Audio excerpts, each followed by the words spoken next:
Bonjour à tous et bienvenue sur la page Les Oracles d'Alondra. Je suis Alondra et je vous propose aujourd'hui notre petit moment à nous, le tirage à choix, avec ici le petit oracle du tarot.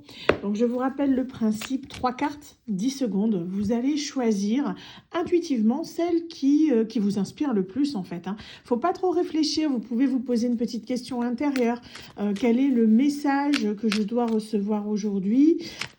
Qu'est-ce que je dois entendre? Enfin voilà, comme vous le souhaitez. Dans tous les cas, ici, on est sur des interprétations assez libres du tarot. Donc on est presque sur des métaphores. Vous voyez, c'est des cartes qui poussent un petit peu à réfléchir à la réflexion profonde, d'accord, de la carte. C'est vous qui comprendrez le message en fonction de ce qui est dit. Je ne sais pas si je suis claire, vous comprendrez. Il y a ce côté-là.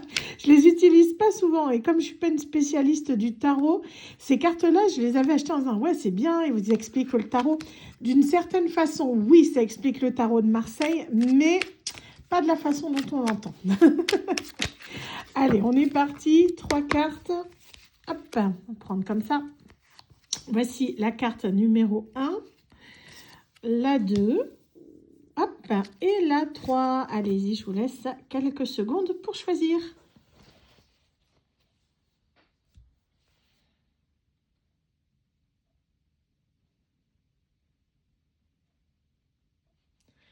Vous avez choisi votre carte, nous allons regarder ensemble le résultat de celle-ci.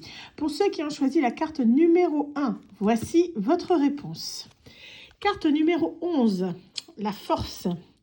Les bêtes fauves se couchent à mes pieds. Leur ronronnement fait taire la foule assoiffée de sang et je caresse leur pelage.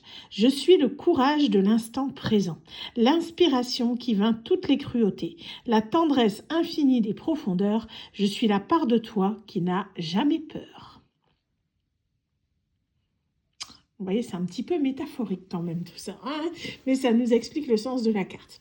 On continue pour ceux qui ont choisi la carte numéro 2. On va les prendre dans l'ordre aujourd'hui. Voici votre réponse. Carte numéro 13, l'arcane sans nom. Donc on appelle aussi la mort. Ne vous inquiétez pas, ça n'annonce pas forcément un décès. Alors, le vent tourne, une lame siffle dans la nuit. La peur contracte les muscles, la colère tord les viscères. Réfugie-toi dans la solidité de tes os et dans la certitude de ton souffle.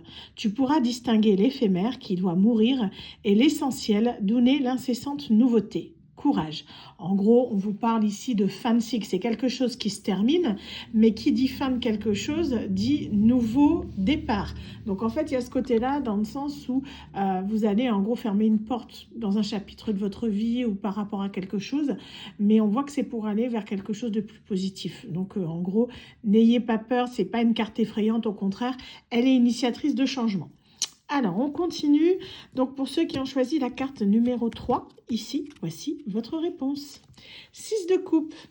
Les yeux dans les yeux, cœur à cœur, la main dans la main. Toi et l'autre, vous êtes face à face, à la même hauteur. Amoureux, âme sœur? Pas forcément. L'autre est comme toi. Il souffre, pas forcément. Cette camaraderie des âmes est possible avec tous. L'autre est comme toi. Il souffre, espère et se défend et cherche à ouvrir son cœur. Donc, je vous laisse à la réflexion par rapport à cette phrase-là. Donc voilà pour ce tirage du petit oracle du tarot. J'espère en tout cas que ça aura pu vous parler dans la mesure du possible. Quant à moi, je vous donne rendez-vous dès demain pour d'autres tirages et d'autres guidances. Bye bye.